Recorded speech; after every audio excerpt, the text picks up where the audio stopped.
Excellences, Messieurs les chefs d'État, notre région n'a jamais connu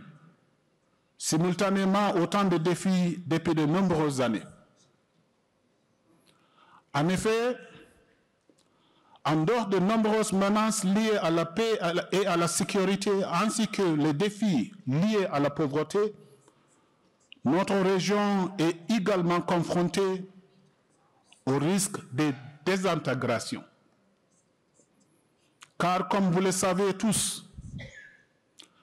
le 29 janvier dernier, le Burkina Faso, le Mali et le Niger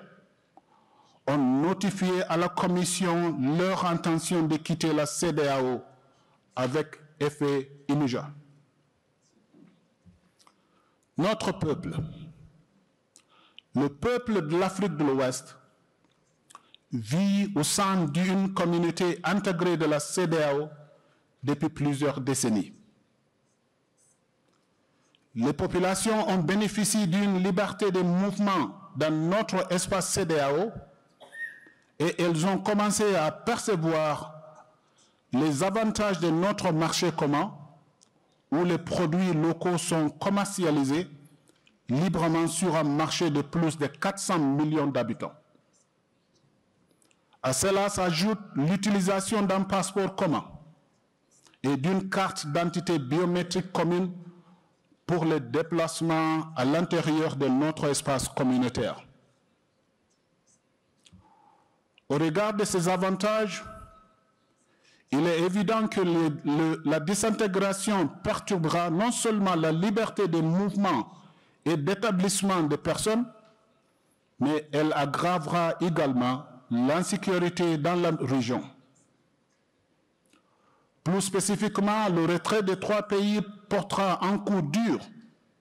à la coopération en matière de sécurité, notamment en termes de partage de renseignements et de participation à la lutte contre le terrorisme dans la sous-région et d'autres initiatives conjointes de sécurité telles que la mise en œuvre de la force régionale en attente de la CEDEAO que le ministre de la Défense de nos États membres vient de convenir d'activer. Le retrait des trois pays pourrait également conduire à un isolement diplomatique et politique sur la scène internationale, dans la mesure où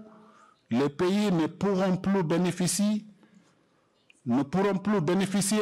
d'un soutien de bloc en cas de candidature de leurs citoyens ou citoyennes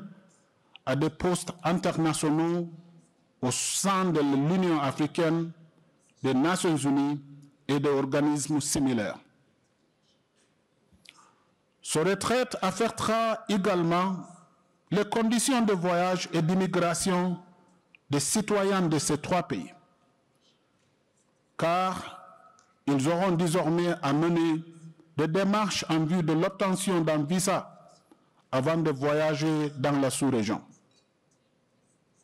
Les citoyens de ces pays pourraient ne plus être en mesure de résider ou de créer librement des entreprises dans le cadre des facilités mises en place par la CEDEAO et pourraient être soumis à diverses lois nationales. Ainsi, ces trois pays vont devoir cesser d'utiliser le passeport de la CEDEAO, la carte d'identité nationale biométrique de la CEDEAO et l'assurance automobile carte brune de la CEDEAO à l'échelle régionale. Sur le plan économique et financier, le retrait de trois États membres pourrait entraîner l'arrêt ou la suspension de tous les projets et programmes mis en œuvre par la CEDEAO dans ces trois pays et dont la valeur est estimée à plus de 500 millions de dollars américains. Il convient également de noter que les deux institutions financières régionales, qui sont le BIDC et la BOAD, ont des investissements très importants dans ces trois pays. Le BIDC compte 27 projets actuellement dans ces 3 pays, d'une valeur totale estimée à environ 321 millions de dollars. Les 3 pays ont apporté un total de 33 millions de dollars américains au capital de la banque. Sur le plan institutionnel,